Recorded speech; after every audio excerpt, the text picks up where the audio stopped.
Bullshit. It's the No BS Marketing Show. I'm your host, Dave Mastovich. Our guest today is Jerry Zahorchak. But first, let's hit the bullseye. Since just about every company provides some level of service, let's talk about service failures and how to approach them. Service failures are going to happen. The challenge is creating a culture where customers are comfortable letting us know that a service failure occurred. What can a company do to elicit complaints? Yes, you want to elicit complaints. First, cultivate a mindset that customer complaints are a good thing. Convince employees to avoid the subconscious tendency to fear customer complaints and to look at the complaining customer as the enemy. In episode 1, Jerry spent a lot of time talking about effective development and resiliency and listening first. The same thing happens with customer complaints. Your employees need to realize that they shouldn't fear the customer complaints and look at the complaint. Don't look at the complaining customer as the enemy. Show everyone in your company that the complaining customer is actually your friend because you learn from them. Complaints are valuable feedback, even when the customer appears to be a bit irrational. I'm not saying you have to completely agree with every complaint. In fact, you shouldn't. I am saying you need to hear as many complaints as possible because the complaints are there whether you hear about them or not. Jerry talked in the last episode about how listening helps all of us to feel better just by getting it off of our chest. If we listen well and repeat back that we heard, confirm that we heard, and then point out our side of the story, those complaints can become invaluable to you. So you have to make complaining easy. Let customers know who they complain to and how they can do it. Tell them where to go and whom to talk to when they encounter problems. Make them feel confident that something positive will result from their complaint. And then again, listen. Focus on how important listening is throughout your company. Listening is vital. Most people aren't naturally good at it. And again, Jerry talked about that, and we'll talk more here in his second episode. Listening is kind of like a muscle we all need to continually develop. So you ask questions throughout the customer service process, ask for specific feedback, and probe if you don't receive it. How many times have you been sitting down at a restaurant and they say, "How's your meal?" And you usually go, "Fine," and you go back to talking. When you really want to hear from customers, you have to probe for specifics and avoid questions that can be answered with just a yes or no. You know, I apply this to my sons. They would come home from school and I'd say, "What did you learn today specifically? What was the favorite thing you did in school today?" Because, Jerry, I learned very quickly that you get a quick yes or no answer if you just say, "How was school?" Good. So you have to probe. Well, the same thing needs to be applied to our customers. Finally, conduct short trailer surveys rather than the longer, more formal customer surveys. A follow-up telephone call can make a huge impact, more so than sending out the tired old email survey that they rarely complete or just say, "Yeah, everything's okay." Trailer surveys work particularly well for business-to-business companies in hearing about issues early before they become bigger, long-term problems. The No BS Show is brought to you by Audible.com. Get a free audiobook download and 30-day free trial at audibletrial.com/nobs. Try a book like Real Food, Fake Food, Why You Don't Know What You're Eating and What You Can Do About It by Larry Elridge. You can download it for free today. Go to audibletrial.com/nobs. Over 180,000 titles to choose from for your iPhone, Android, Kindle, or MP3 player. I've mentioned our guest a number of times today during the Hit the Bullseye segment there. He is Jerry Zahorchak, a lifelong educator. He served as the Pennsylvania Secretary of Education, led multiple school districts as superintendent, and throughout his career has done just about every key position in a school system, including teacher, principal, football coach, federal programs director, and strategic planning coordinator. Jerry, welcome to part 2 of your second appearance here on the No BS Marketing Show. Thanks very much, Dave. What did you think about the Hit the Bullseye segment about customer service? I know you probably loved it because it ties to how important listening is. Absolutely. I was well informed, and I thank you for that. And also some of the books you're recommending, I'm paying attention. Jerry, you talked about how you came up through the ranks and you knew at a very early age, your first job at a school, you're walking through the hall and it hits you that you want to run a building. You wanted to be a principal. So you were in your first job as a teacher and you already knew you wanted to run a building. And then within 6 years, you land that first principal job. And the superintendent tells you, and by the way, I'm taking leave of absence. So you really ended up being a superintendent and principal in your first principal job. And you continued your education the entire time, got the master's, certified in multiple levels at this public school system. Then you became Dr. Jerry Zahorchak, moved into some superintendent jobs, and then you end up becoming the deputy director, secretary of education, and then the actual secretary of education under Governor Rendell. We were hearing some great feedback and stories about the Rendell years. That's the most exciting to people probably because it's a celebrity who's on MSNBC. He was governor for 2 terms. Talk about being secretary of education and some of your memories. Well, I enjoyed the people at the Department of Education. We had a number of people that were lifelong civil servants who were experts in their niche fields. I loved working at the department, and I enjoyed meeting in the morning. Sometimes I'd stay at the turnstiles, a pretty busy place, for the largest building in Pennsylvania's Harrisburg capital area.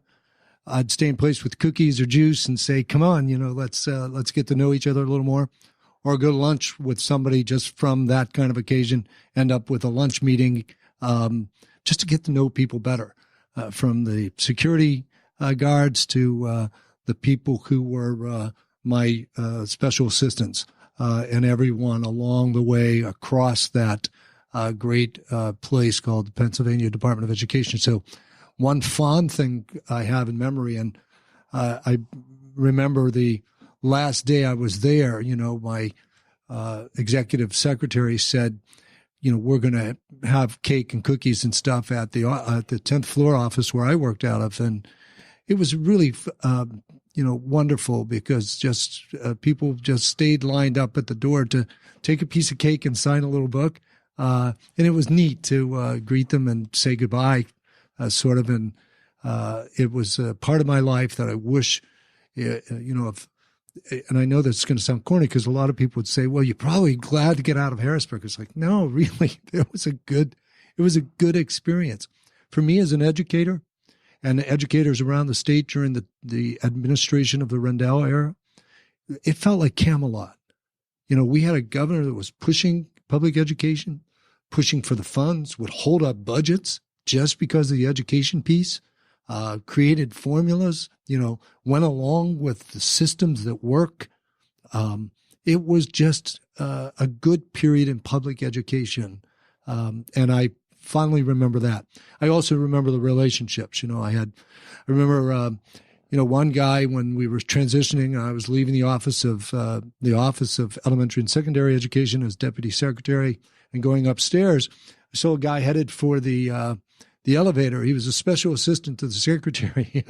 And I asked him, Juan, his name was. I said, so what are you doing? He said, well, writing's on the wall, new person, I'm getting my stuff unpacked and heading back to Eastern Pennsylvania. And I said, no, get back here. We're not changing like that. It's not that kind of thing. He ended up having an office right next to mine that intersected because we worked well together the entire time. So relationships, the deputy secretaries still continued great relationships. Staff there, I still can call there and have conversations.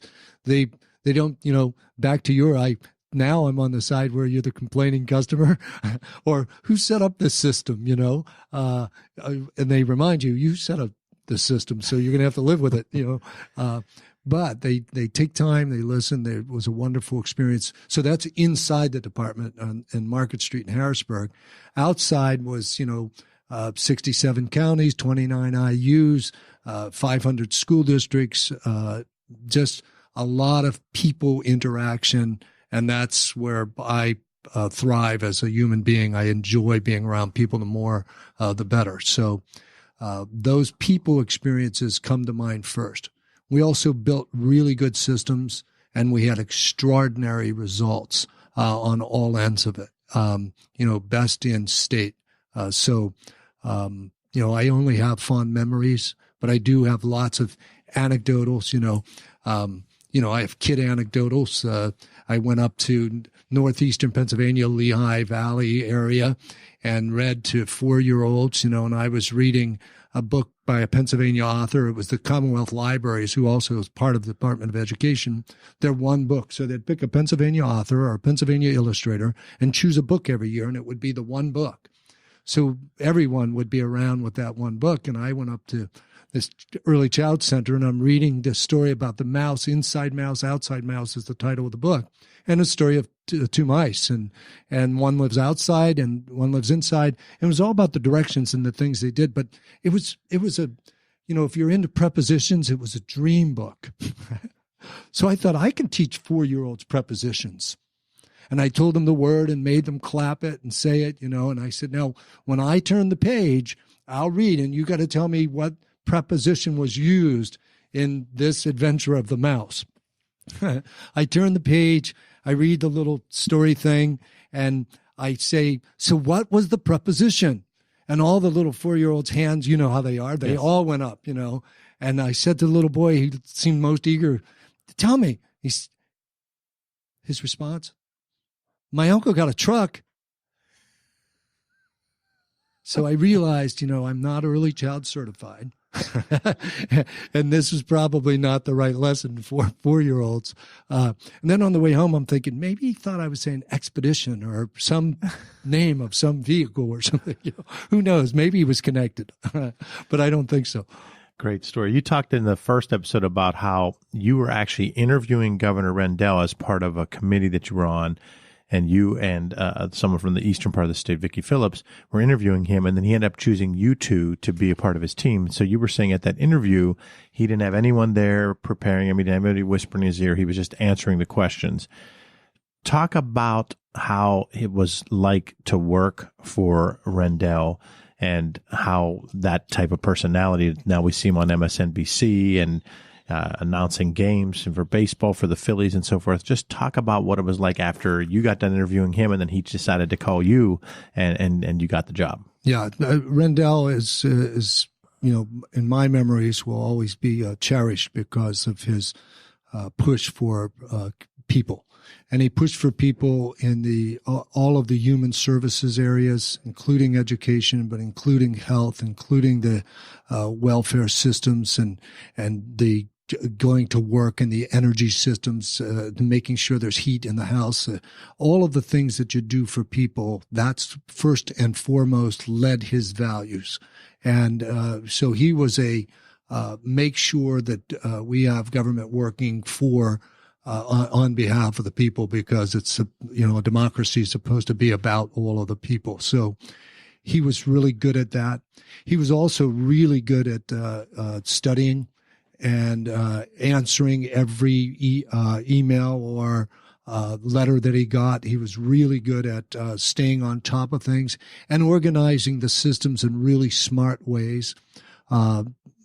He was also good across the aisle. We had, 8 years. We did have stalled budgets, but there was give and take, and we had people working together. It wasn't as bitter. Not Pennsylvania, but the whole country right now seems to be in this space of bitterness. It didn't feel that way to us. It was not, he wouldn't call a cabinet member like the secretary of anything in and say, I heard you talk to the loyal opposition in their offices and I want to know what. There was never any of that. And you were expected to explain and talk and, re-explain and try to bring people together. And anytime you had proposals like getting members of the State Board of Education supported by the Senate, they have to be confirmed. I had the job sometimes of, making the compromising solutions and then having governor and senators both say yes. So he allowed for that and expected that. And he was also fun, the bus trips, because he was a bus trip guy. We were busing all over the place. And, I went on several of those trips, and it depended on what the issues were. He'd make sure the right people were on the bus and would pick up people along the way. And he'd have music playing and food cooking and, his favorite driver driving that stayed with him for life, it seems. It was about a whole heck of a lot of fun. You'd start to land at the landing place, and it would get serious. You'd do what you have to do, and then you'd return to the great atmosphere of that bus. So that's special memories. Those are great. He could be on the bus, leading entertainment, making sure people are well fed, and calling Chris Matthews or some fundraiser for the national party or something. He could be doing all of that simultaneously, which to me was just a magic of this guy called Rendell. So it was fun. Well, I want to make sure you get a chance to give your calling card again, like you did at the end of episode 1, because you walked through an amazing accomplishment that the state of Pennsylvania achieved through Governor Rendell's leadership, your leadership, and your entire team. Walk through that again, so that if someone only listens to episode 2, they hear that. So we performed, and it was about performance. Put the right systems in place, make sure they work. Put the right investments in place, make sure they work, and the outcomes will be the applause. So you don't have to worry about the outcomes; they'll take care of themselves, and they did. We were the only state in the nation, and this was examined in Washington D.C. by think tanks that were considered bipartisan by both parties. We were the only state in the nation for the entire period of 7+ years that we made gains in the national assessment, that's called the NAEP tests, and in the state assessments, the PSSAs. We made gains for every grade level tested, every subject area tested, and all of the subgroups. So the poor kids, economically disadvantaged, the Latino kids, the African-American kids, kids with disabilities, everybody progressing every year significantly to be called the only state in the nation. There's great press on that. It is a calling card. It says, so what did you get done? Well, we did it. Now, we weren't the best performing academic state in the nation when we started. We were much improved when we stopped. Much improved. The two leaders, Massachusetts and Maryland, remains the two leaders. People ask me, is it a county-based system that works in Maryland and that makes it work? No, because up in Massachusetts, it's a town hall system where it gets really local, where school board budgets are voted in fire halls every July. So it's... it comes down to one word, doesn't it? Yeah, tell me. I would say it comes down to a lot of leadership. That's when it comes systems development from the top. So leadership drives change in the country. How do those two states continue it when the leadership changes? Just what's your gut feel? Yeah, here's what's unique about those two states. Both David Driscoll and Nancy Grasmick, those were my counterparts. But they were there for 20 plus, 25, 30 years. In our state, as a governor changes, so does the education leadership, Now, it works well sometimes, Rendell's case, right? And it doesn't work well sometimes. I won't give you the case. You can think, there's recent history on that. Would you have stayed? Oh, we would have stayed forever. It was the greatest feeling in the world to get the kind of feedback you get when you're doing the right work and you have people around you willing, the state legislature, the state governor willing to push into that work. That makes the job a lot easier. For a person, the State Board of Education and its CEO, the new secretary. New governor that's coming in, how do they let you know they don't want you? Oh, it's just a historical practice that the entire administration at the top leaves. How many states do it that way, and how many states do it like Maryland and Massachusetts? Well, I used to say a third. There's 3 ways. Some states like Georgia, you run for election. Okay. Arizona, Some states, like Maryland and Massachusetts, you're appointed by a state board of education, and they're appointed by governors. And then the other group is appointed directly by the governor. Just my gut tells me that way is the weakest of the 3. Yeah, you can examine the results. There are some peaks like ours. We were also in early childhood education, Ed Week, the national newspaper that does reporting on education every week. Ed Week called us the best performing, coming on most improved in early childhood education in the entire country. It's only because before we got there, the state didn't spend 1 cent on early childhood 4-year-old programs or earlier. The reason, let me give a rationale for why I said that about the 3. The reason I think the Maryland and Massachusetts one it's already proven that that's working. But I can see how the longevity and the success in getting better at it can matter. Now, that could mean someone we could stay long, but I think there's probably ways around that. Then the second one, the voted one, I can kind of see the merit of that because we as citizens would get to decide who that is, and they'd have to campaign, and that could work. There's flaws to that. And the third one can work. And as you said, there's spikes where that governor had their focus was more on education. But that to me is like every 4 to 8 years, someone is going to be displaced that maybe was just getting good at it. Because while I know you were still good the first day, you were probably better the 6th year than you were the 2nd year. Yes, absolutely.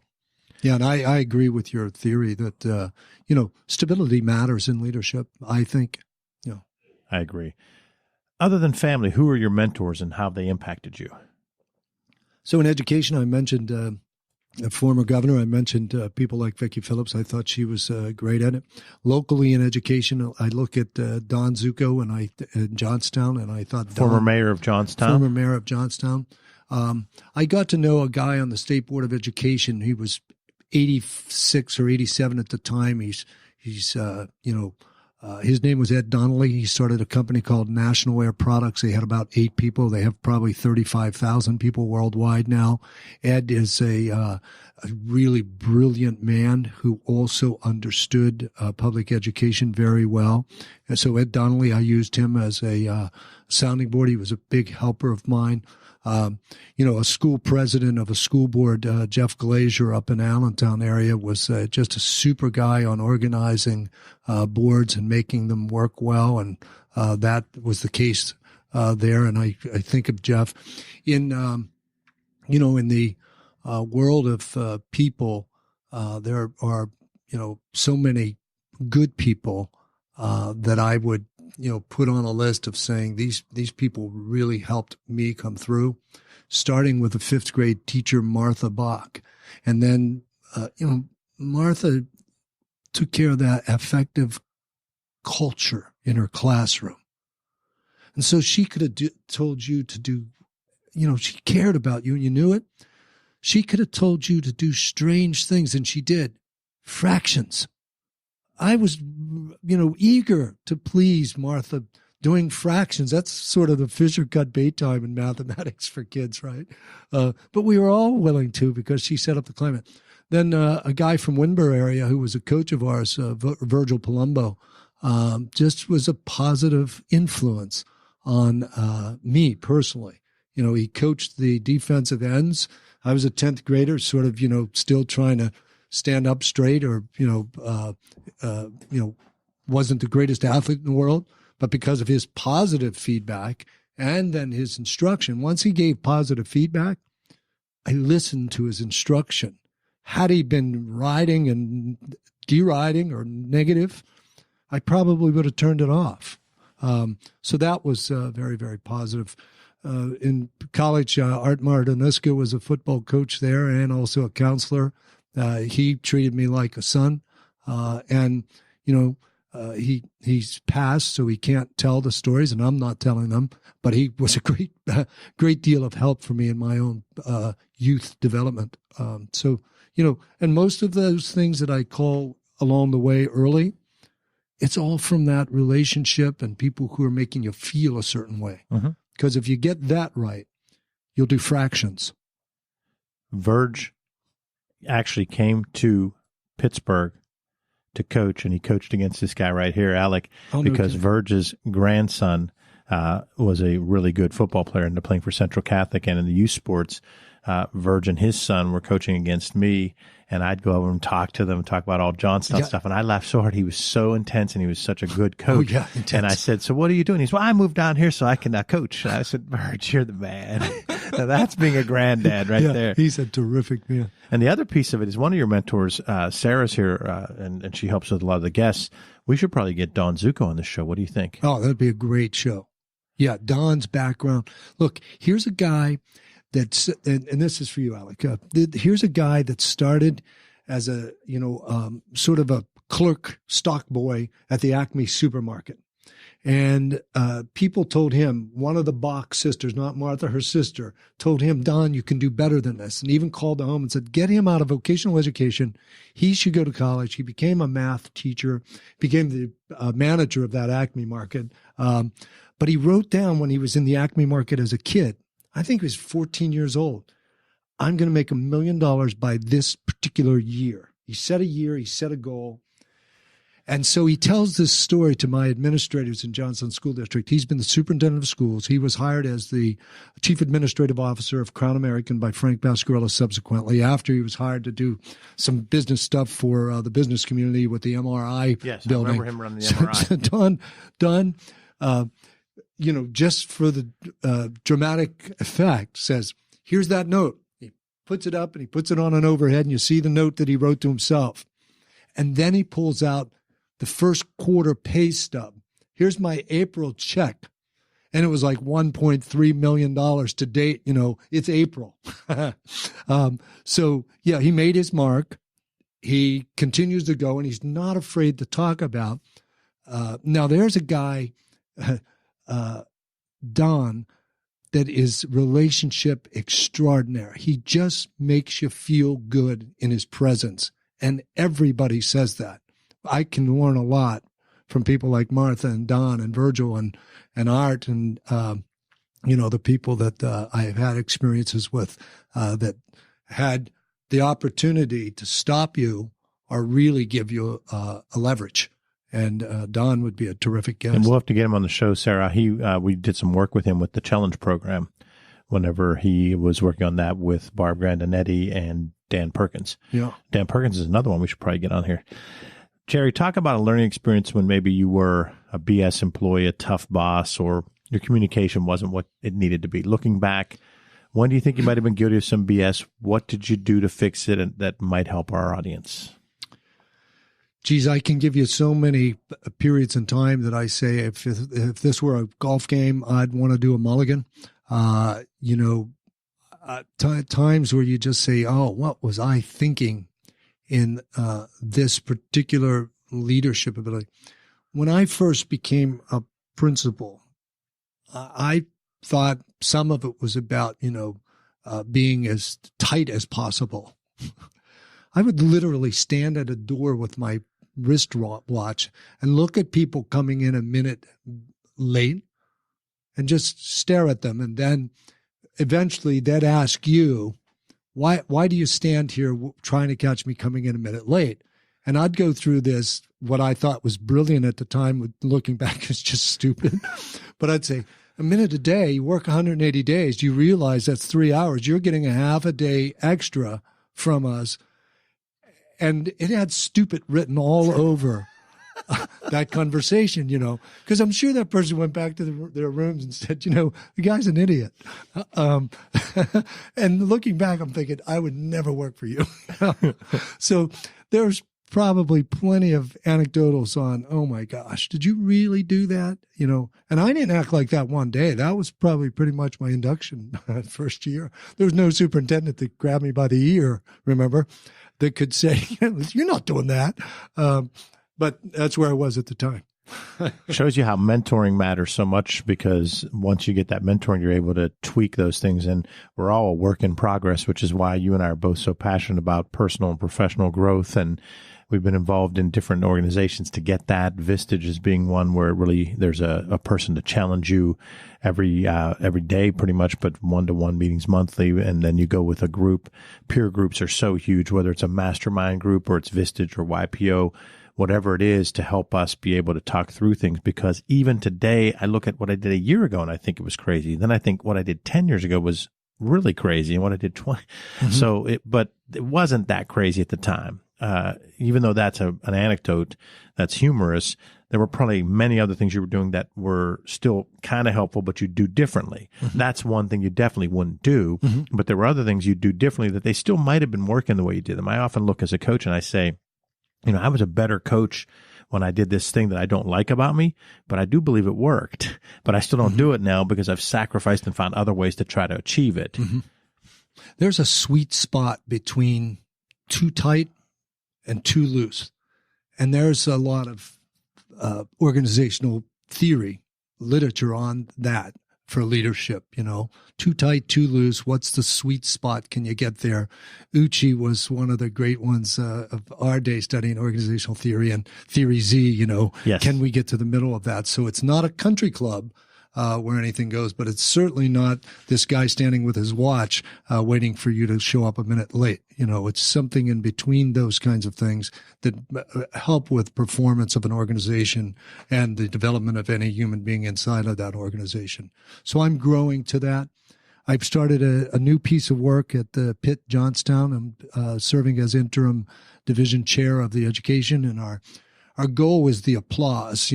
Can we get some applause? What does that mean in terms of a teacher preparation? That means more students enrolled. Our state is like our country.